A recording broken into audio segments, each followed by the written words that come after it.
আমি মহাবিশ্বের বিষয় মহাগ্রন্থ আল কোরআন থেকে ছোট্ট একটি আয়াতাংশ তেলাওয়াত করেছি এবং রাসূল করিম সাল্লাল্লাহু আলাইহি ওয়াসাল্লামের হাদিস শরীফ থেকে একটি হাদিস খণ্ড আপনাদের সামনে উপস্থাপন করেছি।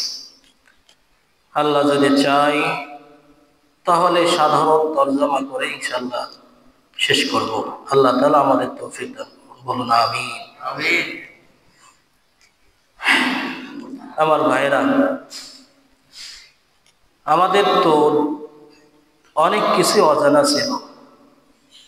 আমরা যখন দুনিয়াতে এসেছি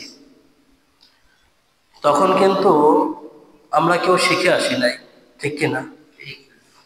শিখে কেউ মায়ের পেট থেকে আমরা আসি নাই। আমাদের অনেক কিছু অজানা ছিল, আমাদেরকে জানিয়েছে যখন ছোট্ট থেকে বড় হয়েছি, বাবা মায়ের কাছে কথা শিখেছি। কেউ এসে বলেছে বলো বাবা, তখন বলেছি বাবা। কেউ বলেছে বলো মা, তখন বলেছি মা। আমার ভাইরা, তো আমাদের সব কিছুই শেখার জন্য, শেখানোর জন্য অনেকেই আপ্রাণ চেষ্টা করেছে, ঠিক কিনা? বাবা মা ভাই বোন, আমাদের বড় যারা আছে সকলেই আমাদের শিক্ষক। এই পৃথিবীতে মানুষ কিন্তু শিখে আসেন।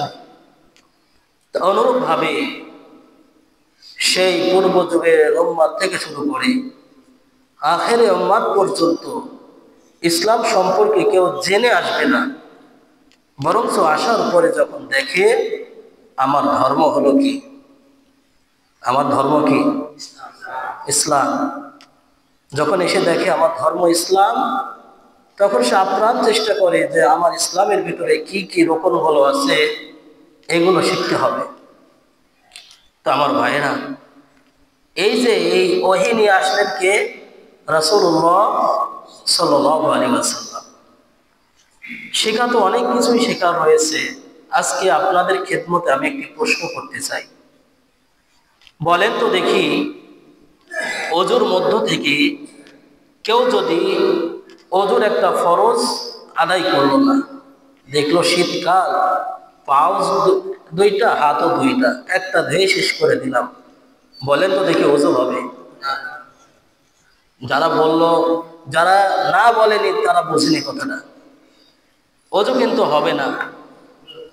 অনুরূপভাবে ফরজ নামাজের মধ্যে যে 13টা ফরজ রয়েছে, এই ফরজের মধ্য থেকে যদি একটা ফরজও আমাদের গাফলতের কারণে, আমাদের উদাসীনতার কারণে একটা ফরজও ছুটে যায়, আমাদের কি নামাজ হবে না? বলেন, নামাজ হবে? নামাজ হবে না। আমার ভাইয়েরা, আমরা তো গোসলের ফরজ শিখলাম, ওযুর ফরজ শিখলাম, রমজান মাসে রোজা রাখতে হয় ফরজ শিখলাম। আপনাদের খেদমতে একটা প্রশ্ন করতে চাই, বলেন তো দেখি ঈমানের ফরজ কয়টি? আপনারা জানেন, কিন্তু এভাবে জানেন না। ঈমানের ফরজ আমাদের ছোট্ট ছোট্ট কনে শিশুদেরকে শিক্ষা দেওয়া হয়। ঈমানের ফরজ হলো 7টি। আমানতু বিল্লাহি ওয়া মালাইকাতিহি ওয়া কুতুবিহি ওয়া রাসূলিহি। এই 7টা বিষয়ের ভিতরে একটা বিষয়ে যদি সন্দেহ থাকে, একটা বিষয়ে যদি আমার ডাউট থাকে, তাহলে আমার ঈমান নেই, এটাই প্রমাণিত।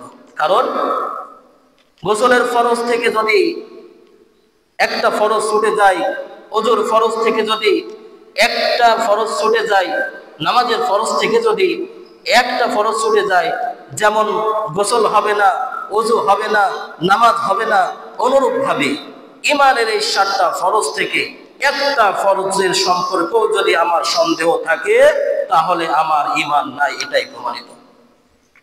বুঝছেন আমার কথা? ঈমানের ফরজ 7টি। আমি প্রথমটার কথা বলি, আমানতু বিল্লাহ, আল্লাহর উপরে বিশ্বাস করা। আমরা বিশ্বাস করি না ভাই? আমরা কার উপর বিশ্বাস